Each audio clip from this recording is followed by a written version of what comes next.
A very good morning to all the students of class 10th। हम अपनी book का आज फर्स्ट चैप्टर पढ़ेंगे अ लेटर टू गॉड, भगवान के लिए एक पत्र, जिसको लिखा है G.L. फ्रूट्स ने। देखिए, ये अबाउट द ऑथर है, ऑथर के बारे में, जो कि एक मैक्सिकन पोइट थे, नॉवलिस्ट थे और एक जर्नलिस्ट भी थे। ये उनके बारे में दिया है अबाउट द ऑथर। ये सब आप पढ़ लेंगे। ओके, हम अपने चैप्टर पे चलते हैं सीधे, जो कि ये स्टार्ट होता है first para. The house the only one in the entire valley set on the crest of low हिल।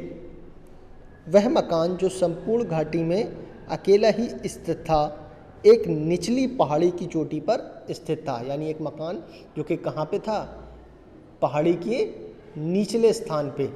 जैसा कि देखा होगा ना आपने, दो पहाड़ियों के बीच में कुछ घाटी में मकान बने हुए होते हैं, वहीं पे वो मकान बना हुआ था। From this height one could see the river and the field of ripe corn dotted with the flowers that always promised a good harvest. उस ऊंचाई से कोई भी व्यक्ति नदी और पके हुए अनाज के खेत देख सकता था, जिसमें जगह जगह पर फूल थे जो सदा अच्छी फसल का वादा करते थे। यानी जो फील्ड थी, जो खेत था, वो कैसे थे? उसमें जो फूल निकल आए थे और एक अच्छी फसल आने वाली थी। The only thing the earth needed was downpour और एटलीस्ट आ शार।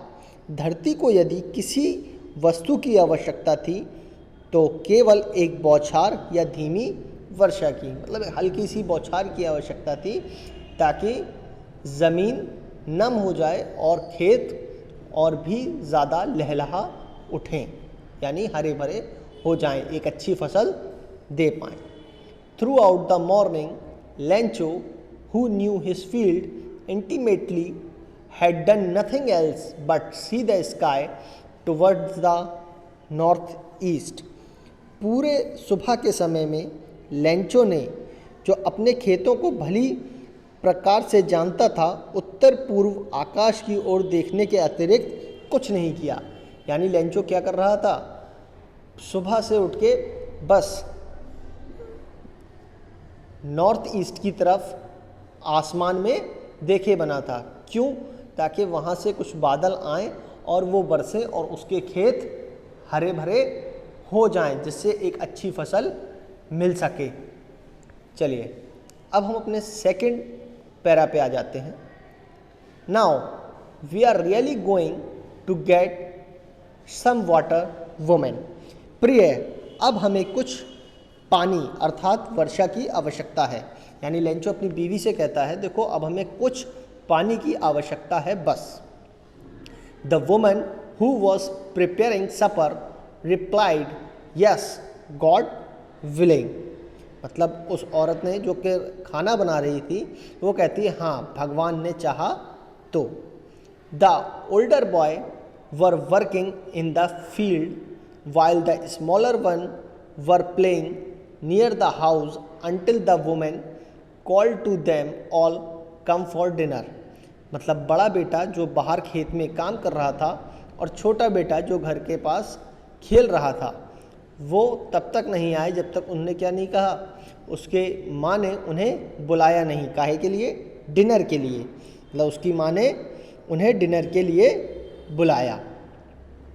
It was during the meal that just as Lencho had predicted, big drops or rain began to fall। खाना खाने के समय जैसे ही लेंचो ने भविष्यवाणी की थी, वर्षा की बड़ी बड़ी बूंदें गिरने लगीं। In the north east huge mountains of clouds could be seen approaching. उत्तर पूर्व दिशा में बड़े बड़े पहाड़ जैसे बादल आते हुए दिखाई दिए। The air was fresh and sweet. वायु स्वच्छ और सुगंधित थी। मतलब बढ़िया, कहते हैं सुहानी हवा चल रही थी। मतलब जैसे पानी गिरता है तो ठंडी ठंडी हवा चलती है, उसी को राइटर डिस्क्राइब कर रहा है, वहाँ पे भी सेम वैसे ही हो रहा था। The man went out for no other reason than to have the pleasure of feeling the rain on his body. वह व्यक्ति किसी अन्य कारण से नहीं, अपने शरीर पर गिरने वाली वर्षा की बूंदों का आनंद लेने के लिए बाहर चला गया। मतलब वो बाहर इसलिए गया था ताकि वो भीग सके और मतलब एक खुशी को जाहिर कर सके। And when he return he exclaimed, these are not rain drops falling from the sky, they are new coin. जैसे ही वो अंदर आया और वो खुशी से क्या कह रहा था कि ये जो है ये बारिश की बूंदें नहीं हैं, ये क्या है, ये नए सिक्के हैं, ये नए सिक्के हैं। The big drops are 10 cent pieces and the little ones are 5। यानी वो कहता है जो बड़ी बड़ी बूंदें हैं वो 10 के सिक्के हैं और जो छोटी छोटी बूंदें हैं वो 5 के सिक्के हैं। चलिए अब अपने थर्ड पैराग्राफ की तरफ चलते हैं जो कि स्टार्ट है, with satisfied expression he regarded the field of ripe corn with its flower draped in a curtain of rain. एक संतुष्ट भाव से उसने वर्षा की चादर में लिपटे हुए अपने पके हुए अनाज और उसके फूलों से भरे हुए खेत को देखा। But suddenly a strong wind became to blow and along with the rain very large hail stones begin to fall. किंतु अचानक तेज हवा चलने लगी और वर्षा के साथ साथ बड़े बड़े ओले गिरने लगे।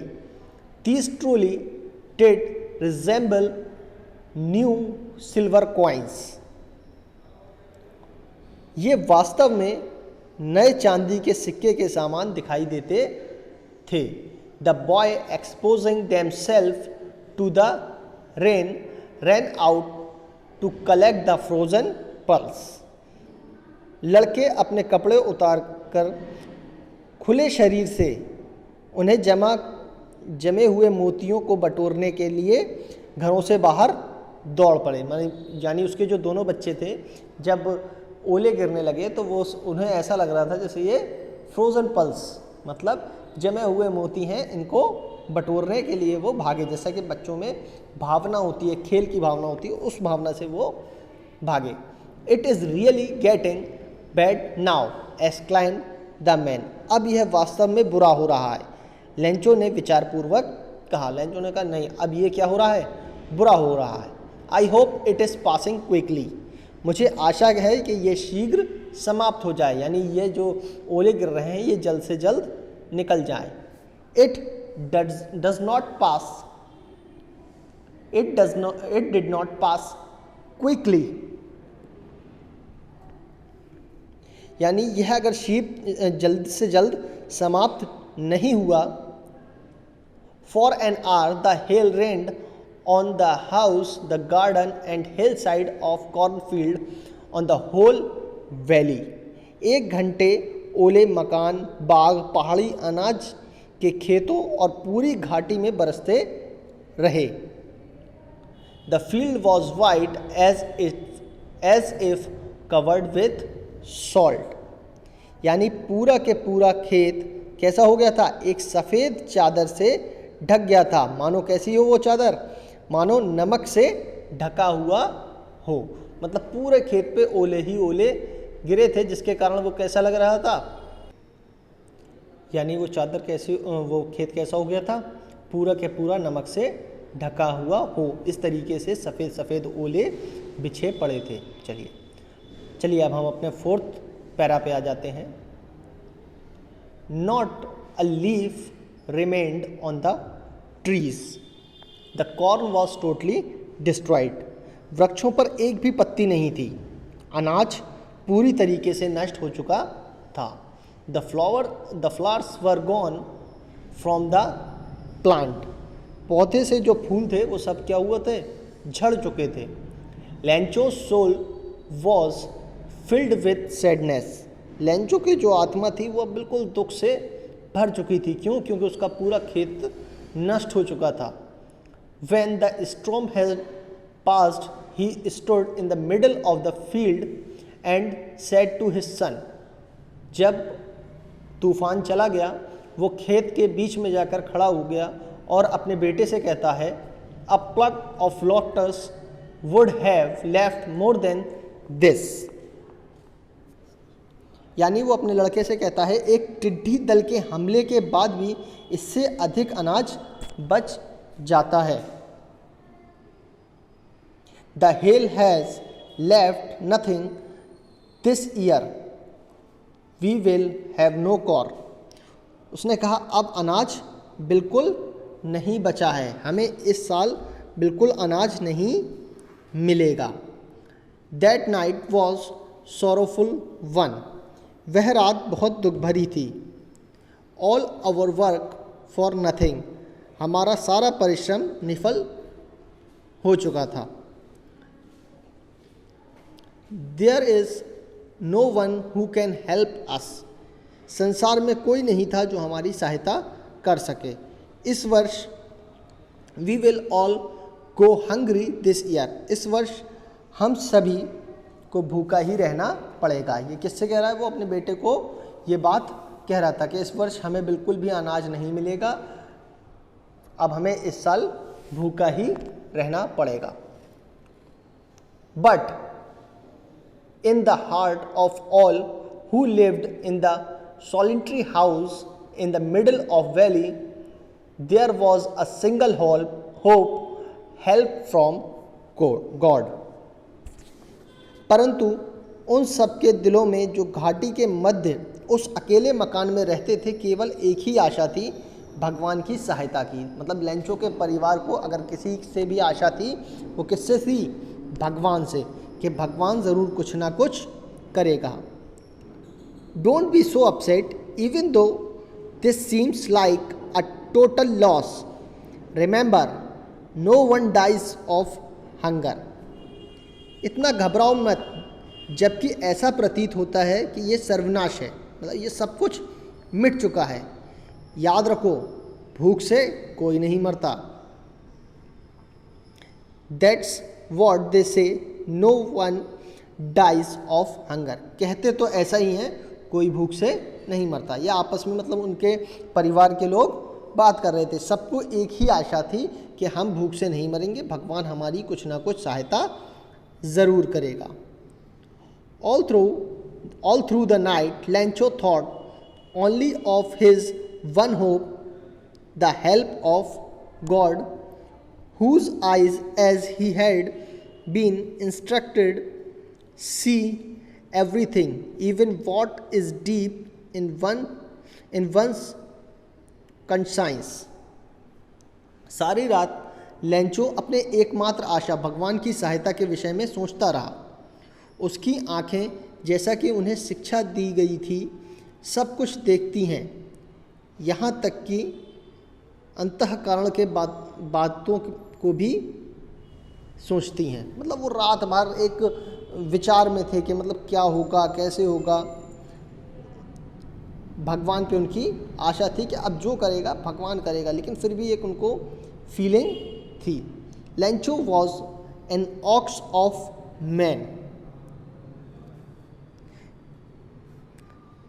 लेंचो मानो मनुष्य होते हुए भी एक बैल था। Working like an animal in the field, जो खेतों में एक पशु की तरह काम करता था। But still he knew to write the following,